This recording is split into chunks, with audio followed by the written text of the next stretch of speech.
Hello ඉතින් කොහොමද ඔයාලට මම අද මේ වීඩියෝ එකෙන් ඔයාලට අරගෙන එන්න හිතුවා මගේ මේ ගාඩන් එකේ දකින දම් පාට මල් පිරීලා තියෙන පිටෝනියා වර්ගය කොහොමද අතු වලින් පැල කරගන්නේ කියලා. ඉතින් බලන්නකෝ කොහොමද ඒක කරගන්නේ කියලා. මෙන්න මේ වගේ පොඩි පොට් එකක් තමයි මම ගත්තේ. හොඳින් වතුර බැහැලා යන විදිහට සිදුරු තියෙන්න ඕනි. මේ පෝච්චියට පුරව ගන්න පස් මිශ්‍රණයට වැලි කොටස් 1යි කොම්පෝස් කොටස් 1යි මතු පිට පස් කොටස් 1යි මම පාවිච්චි කරා. මේ පෝච්චියේ යටටම මම නම් මේ දාගන්නේ ටයිල් කැබලි කීපයක්. ඉතින් ඔයාලට පුළුවන් ඔයාලට තියෙන උඩු කැට, ගඩොල් කැට වගේ දෙයක් වුණත් මේ විදිහට සිදුරු ටික වැහෙන විදිහට දාගන්න. ඊට පස්සේ ඉතින් මේ පස් මිශ්‍රණය ඔක්කොම එකට කලවම් කරලා මේ පෝච්චිය හොඳින් පිරෙන්න විදිහට පුරව ගන්න. මේ පස් මිශ්‍රණය මේ විදිහට හදාගන්නේ පෝච්චියේ වතුර රැඳෙන්නේ නැතුව හොඳට පෝච්චිය යටින් වතුර බැහැලා යන්න ඕන හින්දා.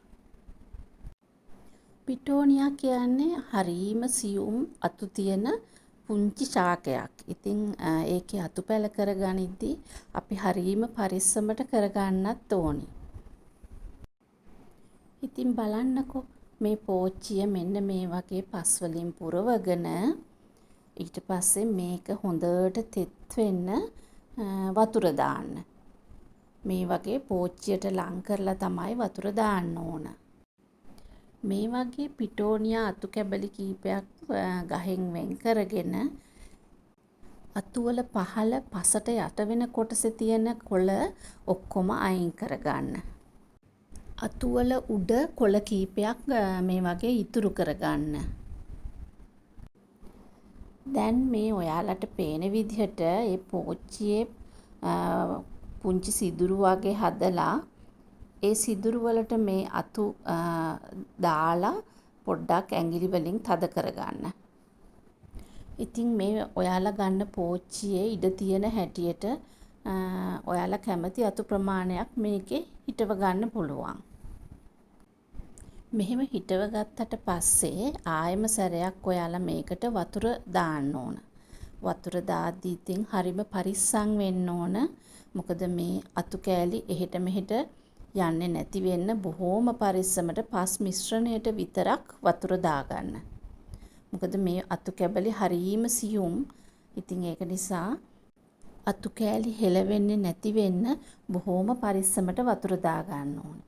මේ බලන්නකෝ වතුර දැම්මට පස්සේ පෝච්චියෙන් මෙන්න මේ වගේ යටින් වතුර යනවා නම් ඔයාගේ වැඩේ සාර්ථකයි. ඉතින් ඊට පස්සේ මෙන්න මේ වගේ හොඳටම හෙවණ තියෙන තැනක තමයි මේ පෝච්චිය තියන්න ඕනේ. සති 2ක් 3ක් වගේ මේ වගේ හෙවණ තැනක තියලා හැමදාම දවසකට එක සැරයක් වතුර දාලා එයාලව ආදරෙන් බලා ගන්න. මේ පේන්නේ ඔයාලට මම වතුර දාන විදිහ. ඒ කියන්නේ අතු කෑලි හෙල්ලෙන්නේ නැති වෙන්න පෝච්චියේ පස් මිශ්‍රණයට ලං කරලා තමයි වතුර දාන්න ඕන. ඒ මොකද මේ අතු කෑලි හෙලවුනොත් ඒක පැලවෙන්නේ නැතුව යනවා. අනිත් දේ තමයි මේ පිටෝනියා වැස්සට ඔරොත්තු දෙන ශාකයක් නෙමෙයි. ඉතින් ඒක හින්දා මේ පිටෝනියා පෝච්චිය අපි තියනකොට වැහි වතුර වැටෙන තැනක තියන්න එපා. එහෙම වුණොත් මේ ගස් කුණු වෙලා ඉක්මනටම සවුත්තු වෙලා යනවා. ඉතින් ඔයාලා ඒ දැක්කේ මම පිටෝනියා ගස් කප්පාදු කරලා ඒ වයින් අයින් වෙන කොටස් තමයි. ඉතින් ගොඩාක් අය අකමැතිනේ මල් තියෙද්දි අතු කපලා දාන්න. ඒත් ඉතින් අපිට ලස්සනට මල් ගහ හදා ගන්න ඕන නම් ගහ ගොඩක් දුර්වල වීගෙන එනකොට ඒව අතු කපලා අපි ආපහු හිටව ගන්න ඕනේ.